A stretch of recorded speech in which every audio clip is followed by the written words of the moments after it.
오늘은요, 이 12월 마지막 주일 하나님 앞에 드리는 말씀의 제목은 바룩을 위로하시는 하나님이라는 제목으로 말씀을 전하도록 하겠습니다. 이 예레미야 45장의 내용은요, 이 요시야의 아들인 여호야김이 유다의 왕이 되어서 다스린 지 4년째가 되던 해 기원전 605년으로 되돌아갑니다. 기원전 609년에 이 종교 개혁을 이루고자 했었던 이 요시야 왕이 이 무기또라는 곳에서 이집트의 군대를 저지하다가 전쟁 중에 사망을 하게 됩니다. 뒤를 이어서 이 여호아스라는 왕이 왕위에 오르게 되는데요.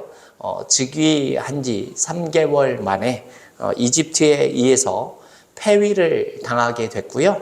요시야의 다른 아들이었었던 이 여호야김이라는 왕이 왕위에 오르게 됩니다. 이 말씀드렸지만 이 여호야김이라는 왕은 이 애굽의 이 바로 느고가 이 섭정으로 세운 왕입니다. 이 섭정으로 세웠다라는 말씀을 들으면 잘 아시겠죠? 이 당시 남유다가 이미 이 애굽이라는 나라의 치하에 들어가서 자치권을 잃고 있는 상태였다라는 사실을 우리가 알 수 있습니다.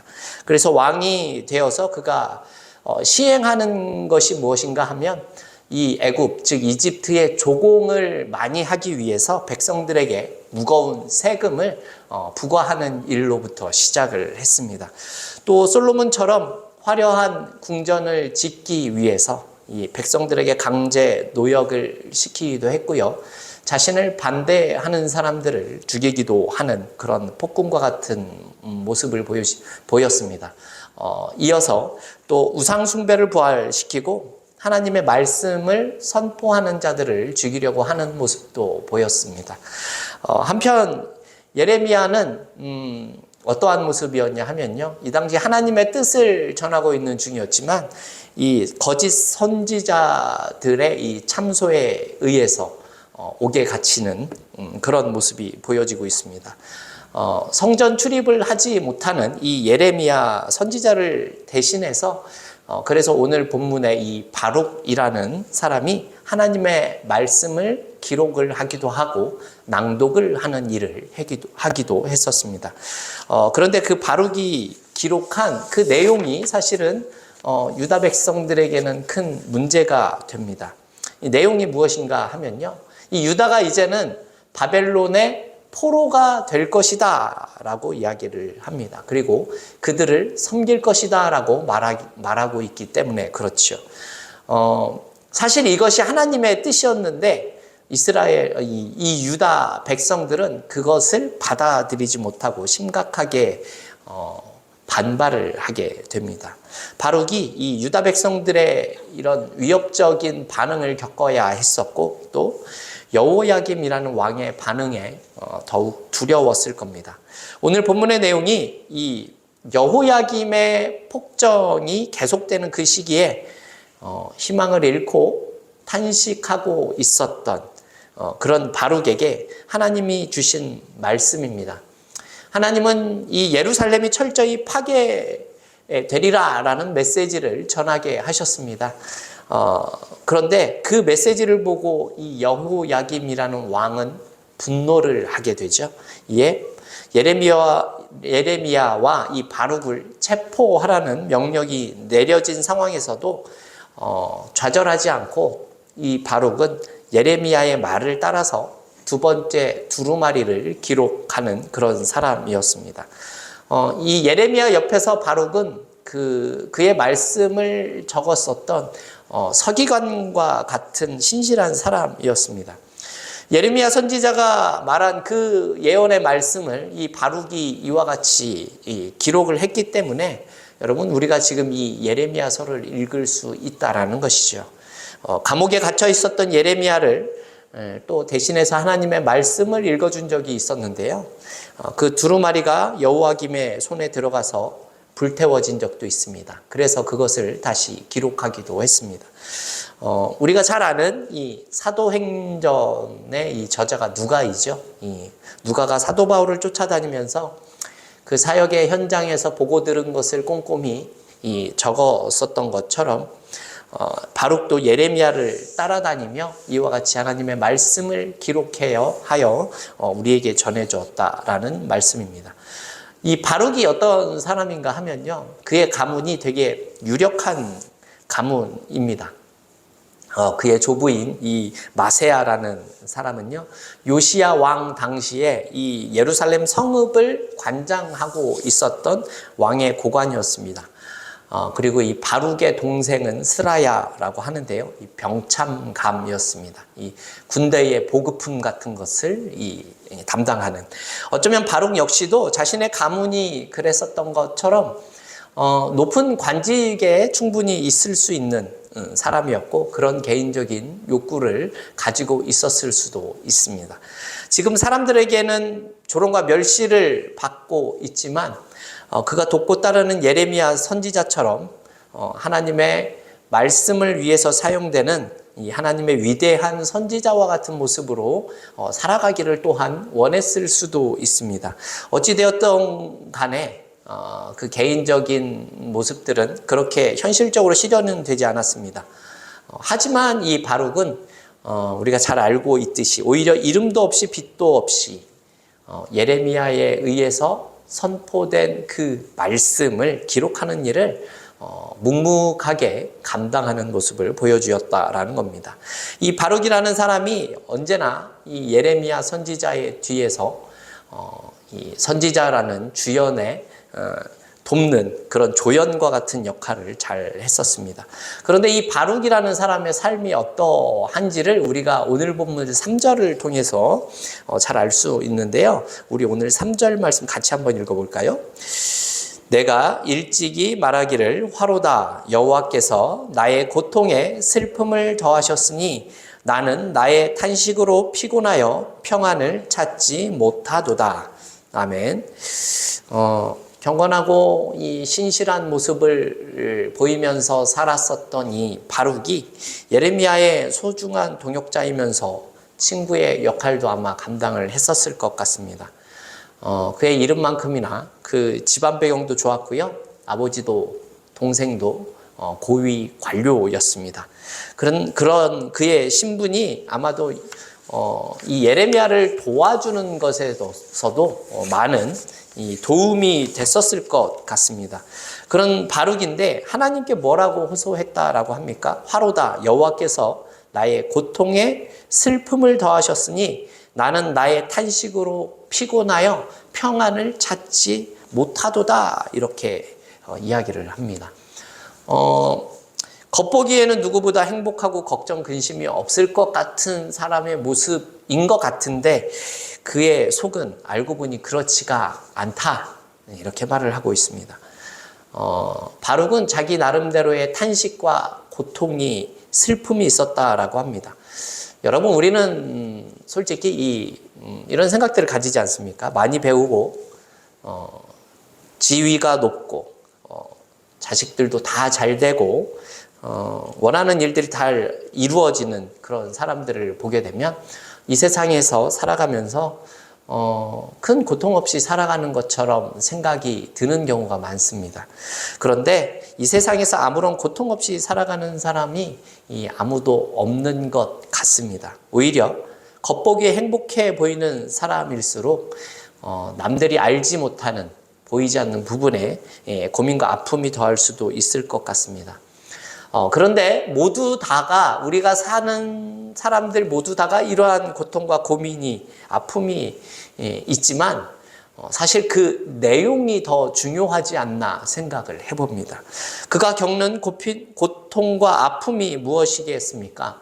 이 바룩이 겪고 있는 그 내용들은 한 3가지 측면에서 살펴볼 수 있는데요. 먼저는 사역적인 측면입니다. 당시 바룩은 조국 유다가 임할 무서운 심판을 기록을 하고 있었습니다. 그리고 그것을 많은 사람들 앞에서 낭독을 해야만 하는 이 막중한 사명을 감당하고 있었습니다. 그러나 사람들은 어떠한 모습을 보입니까? 그 심판의 메시지를 들었는데 회개하지 않습니다. 오히려 분노하게 됩니다. 그래서 이 바룩이 말한 이 내용을 거짓 예언이다 이렇게 반박하는가 하면 남유다의 왕이었었던 이 여호야김은 앞서 말씀을 드렸지만 이 두루마리를 불태워버리기까지 했었던 모습입니다. 이렇게 말씀에 멸시받으면서 모독을 당하고 있고 하나님의 말씀을 열심히 받아 적어서 책으로 두루마리로 기록했었던 이 바룩에게 이러한 것이 어찌 고민이 되지 않고 고통이 되지 않을 수 있겠습니까? 또 다른 측면이 있는데요. 현실적인 측면을 한번 생각을 해보겠습니다. 말씀드렸지만 바룩은 유다 명문가 출신이지요. 네, 그래서 조부 마아세는 왕의 고관으로, 이 동생은 병참감으로 그런 중직을 맡고 있었습니다. 이 가족처럼, 아버지처럼 동생처럼 예레미야도 그렇게 동일한 길을 걸었다면 어떠했겠습니까? 아마도 지금처럼 고생은 하지 않을 것 같습니다. 많은 사람들에게 존경과 섬김의 대상이 되었을 것 같습니다. 하지만 하나님의 일을 하고 있었던 이 바룩이 그 기대와는 달리 사람들에게 조소와 멸시와 냉대와 야유를 당하게 됩니다. 하나님의 말씀을 받아서 적었었던 그 내용으로 하여금 바룩 자신이 큰 고민에 빠질 수밖에 없다라는 거죠. 그래서 적으면서도, 하나님의 말씀을 받아 적으면서도 바룩은 많은 고민을 했었을 가능성이 매우 높습니다. 이에 더하여서 한 가지 더 고통이 바룩의 내면에 있을 것입니다. 그게 무엇인가 하면 하나님의 말씀을 들으면서도 회개하지 않는, 결국 파멸에 이를 수밖에 없는 자신과 그 동족들에 대한 그 슬픈 운명에 대한 내용 때문에 그렇습니다. 이런 내용들을 생각을 해보면 이 바룩도 이 눈물의 선지자라고 일컬음을 잇는 일컬었던 이 예레미야와 동일한 마음을 가지고 있었지 않았을까 하는 생각을 해보게 됩니다.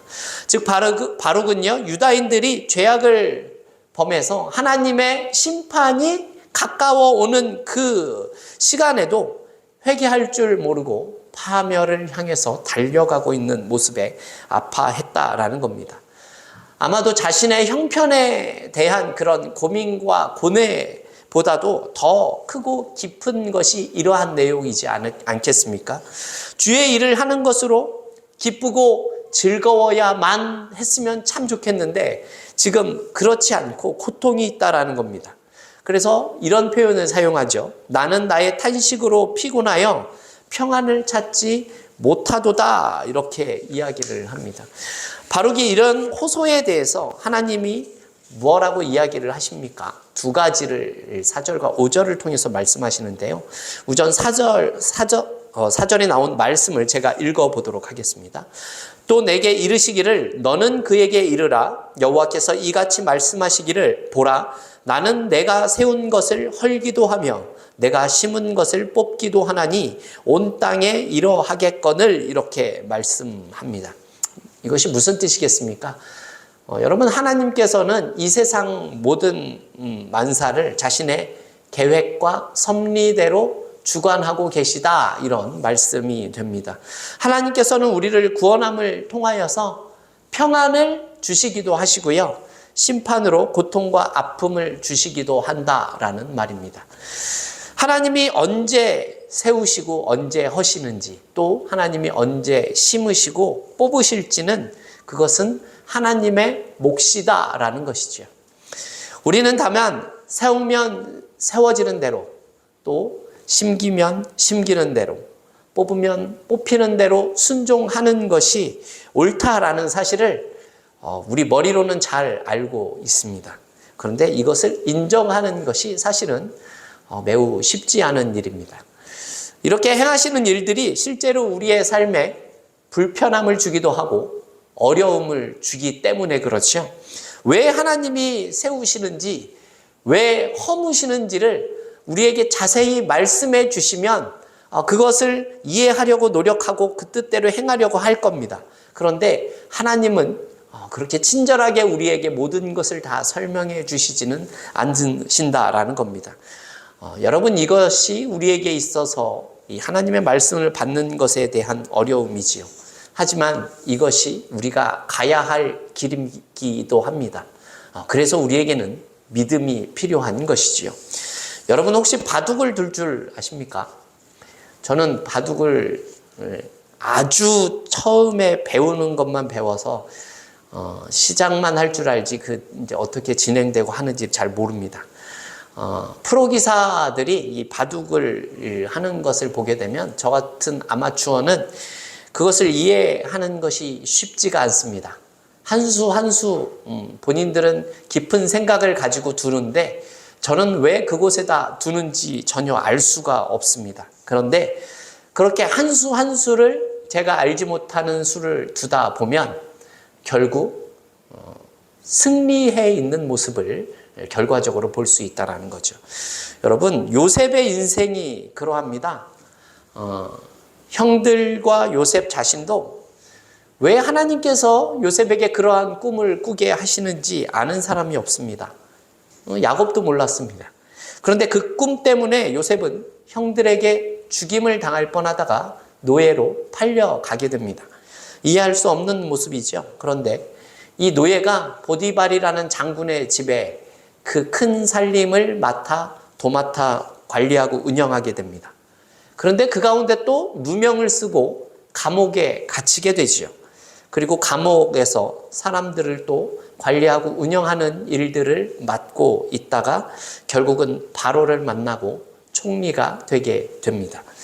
요셉 자체도 왜 그러한 꿈을 꾸게 되었는지, 왜 노예로 팔려가야만 했는지, 왜 억울하게 옥에 갇혀야만 했는지 알지 못하고 있습니다. 그런데 여러분, 그 시간들이 쌓여서 어떻게 됐습니까?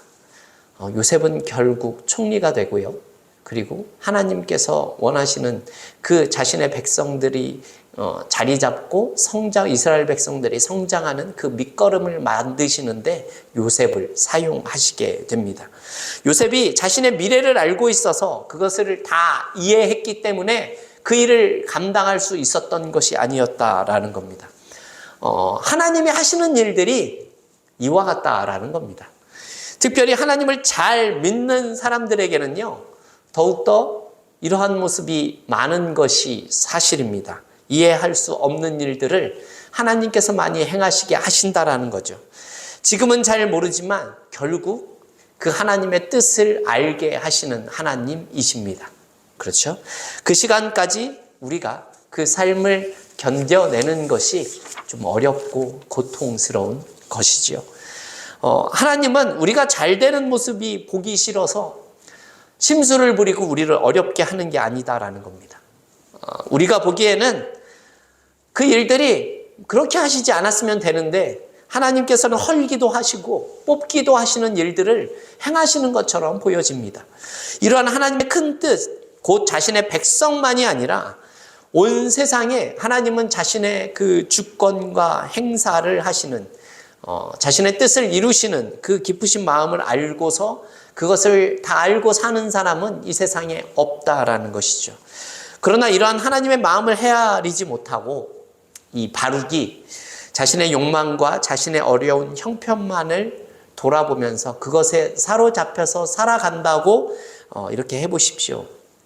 여러분, 이 또한 얼마나 답답한 일이겠습니까? 우리는 이러한 본문 말씀을 통해서 성도가 하나님 앞에 갖추어야 할 중요한 요소가 무엇인지를 깨달을 수 있어야 한다라는 겁니다. 여러분, 그것이 무엇이겠습니까? 여러분, 이 세상 모든 만물과 모든 역사가 하나님의 주권 안에 달려 있다라는 것입니다.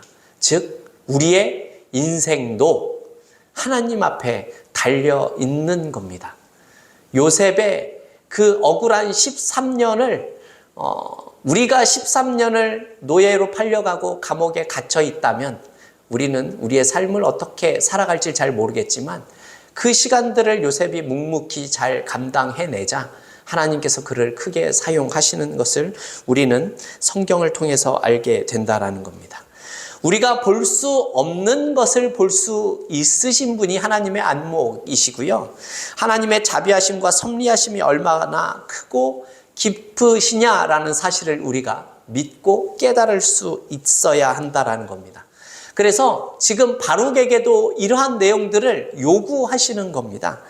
하나님이 왜 바룩에게 아픔과 슬픔을 겪게 하십니까? 왜 바룩에게 탄식을 하게 하시는 겁니까?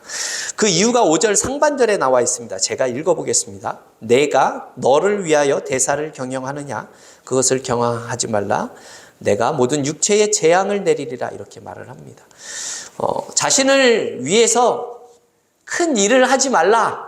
이렇게 말을 하고 있는 겁니다.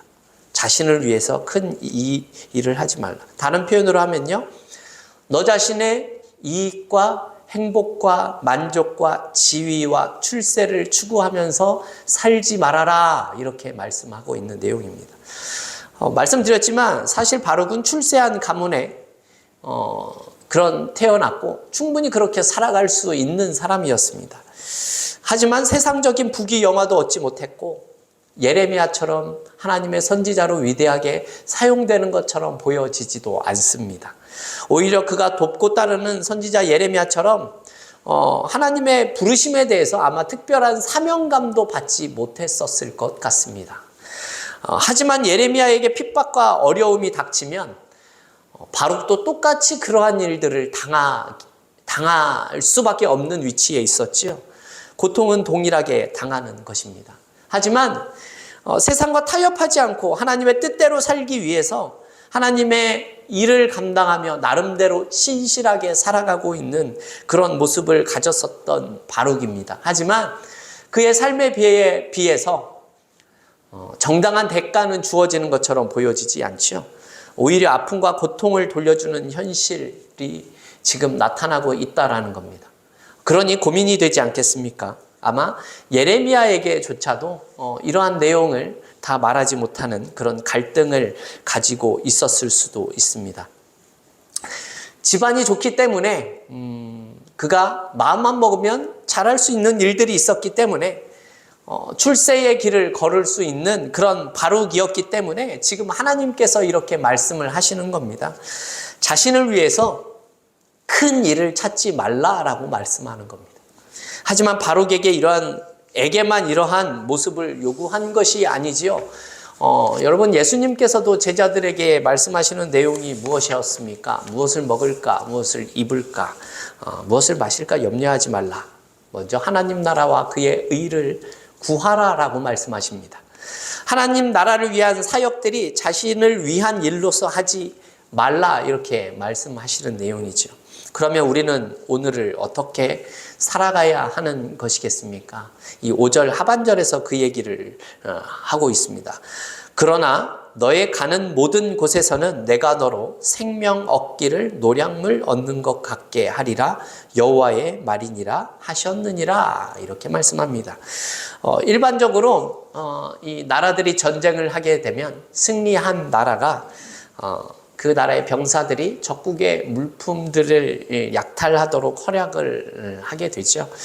여기서 얻게 되는 그런 물품들을 노량물이라고 하고 또 다른 말로 전리품이라고 표현을 하기도 합니다. 하나님께서 바룩의 생명을 구하시겠다라고 약속을 하시면서 생명을 노량물 얻듯이라는 비유로 사용하시는 그런 이유가 무엇이겠습니까? 죄악된 삶을 고집하는 유다 사람들 가운데서도요, 하나님의 편에 서고자 의를 지켰다는 이유로 많은 상처와 고난을 당하는 바룩입니다. 그런데 그 바룩을 지금 하나님께서 지키고 보호하시겠다라는 겁니다. 적국에게 유다 백성이 잡혀가지만 하나님께서 노량물처럼 그의 생명을 뺏어 오시겠다, 가져오시겠다, 지켜주시겠다라고 말씀하시는 거죠. 망하는 유다 백성들 가운데서 그로 하여금 승리자로 서게 하시겠다라고 말씀하시고 있습니다. 그래서 그 대가로 노량물을 주듯 생명을 주시겠다라고 말씀하시는 하나님이시죠. 비록 자신의 민족은 이 죄악 때문에 멸망을 하고 자신이 아는 사람들도 포로로 잡혀가는 현실을 당하겠지만 하나님 앞에서 바룩은 생명이라는 귀중한 전리품을 받을 수 있게 되었다라는 것입니다. 여러분, 이것이 무슨 뜻입니까? 하나님이 자신의 능력으로 반드시 그 생명을 책임지시겠다라고 하시는 겁니다. 예수님께서도 제자들에게 이렇게 말씀하시지요. 공중의 새를 보라라고 말씀하십니다. 그가 거두지도 않고 심지도 않는데 하나님께서는 그것들로 거두게 하시겠다라고 말씀을 하셨습니다. 오늘 피었다 아궁이에 던질 들풀도 하나님께서 보살피신다라고 말씀하십니다. 성도 여러분, 제가 올해의 마지막 주일에 이 바룩의 모습을 설교하는 이유가 무엇이겠습니까? 여러분, 바룩은 예레미야와 함께 다니면서 하나님의 말씀을 기록했다라는 것은 예레미야가 당하는 어려움을 그가 동일하게 당하고 있었다라는 겁니다. 말씀드렸지만 바룩은 명성은 얻지 못하지만 고난과 고통은 당해야만 하는 그런 입장에 처해 있는 사람입니다. 그런데 예레미야처럼 주연이 아니라 또한 조연의 모습으로 밖에는 살 수가 없습니다. 앞에서 말씀드렸지만 좋은 배경으로 살아가던 바룩이었습니다. 좋은 일을 하면서 좋은 소리를 들으면서 하나님이 원하시는 일을 할 수도 있었던 바룩이었습니다. 마음만 먹으면 사역적으로 큰 성공을 거두기도 하고 사람들에게 환대를 받으며 어려움을 당하지 않을 수도 있었던 바룩입니다. 그래서 자신만을 위해서 큰 일을 할 수 있었던 그런 계기도 있었습니다. 하지만 오늘 우리는 바룩과 같이 살아갔으면 좋겠습니다. 바룩과 같이 나 자신을 위해서 큰 일을 하는 사람이 되는 것이 아니라 그런 마음이 들고 그렇게 살아가고 싶지만 그렇게 살지 않는 모습이 우리에게 있었으면 좋겠습니다. 상황이나 조건은 다르겠지만 아마 우리들에게도 이런 비슷한 상황들이 생길 수 있을 일 겁니다. 우리들은 바룩과 같은 상황이 처할 때가 있지요. 진심으로 신실하고 충직하게 하나님의 일을 하고 하나님이 원하시는 일들을 감당했지만 그것에 우리에게 있어서 명예가 없고 사람들로부터 인정을 받지 못하고 오히려 고난을 받고 비난을 당하는 경우들이 있기 때문에 그렇습니다. 때로는 힘이 들고 마음이 지쳐서 신음과 탄식이 나오는 때도 있을 수도 있다라는 겁니다. 하지만 그때 우리는 기억해야 합니다. 하나님은요, 우리를 외면하시는 분이 아니십니다. 어떻게든 우리를 책임져 주시는 분이십니다. 심지어 노량물처럼 그 생명까지 책임져 주시는 그 모습을 바룩을 통해 보면서 그 하나님이 나의 하나님이 되어 나를 책임지고 있다라는 사실을 기억하셔야 합니다. 성도 여러분, 우리는 각자 처한 환경과 처소에서 다양한 일들을 만납니다. 육체적이거나 정신적으로 때로는 우리가 물질적으로 어려움을 당할 수 있습니다.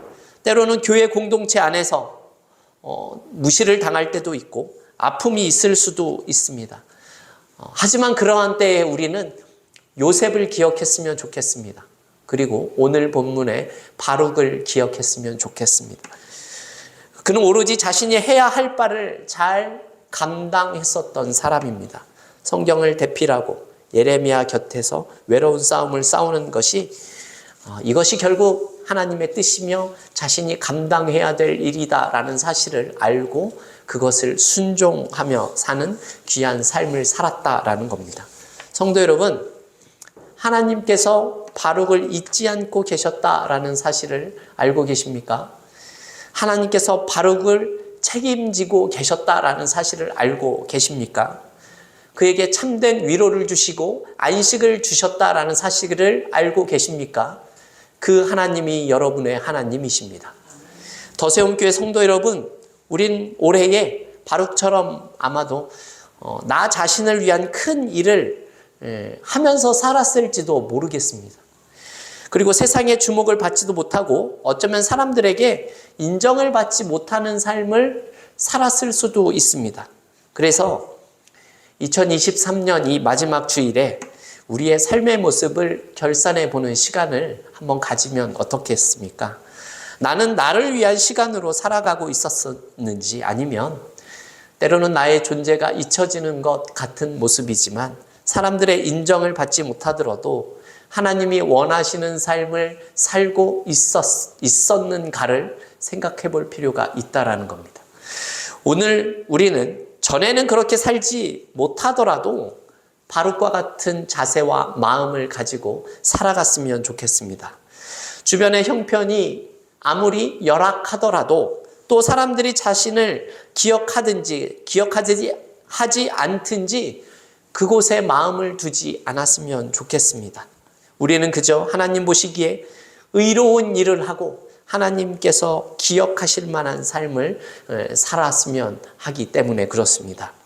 올해의 우리의 삶의 모습이 이와 같지 못했다면 우리의 내년은 올해와 다른 삶이 되었으면 좋겠습니다. 올해의 마지막 주일이 하나님 앞에서 이러한 다짐으로 새해를 맞을 수 있는 저와 여러분이 다 되어질 수 있기를 주님의 이름으로 축원합니다.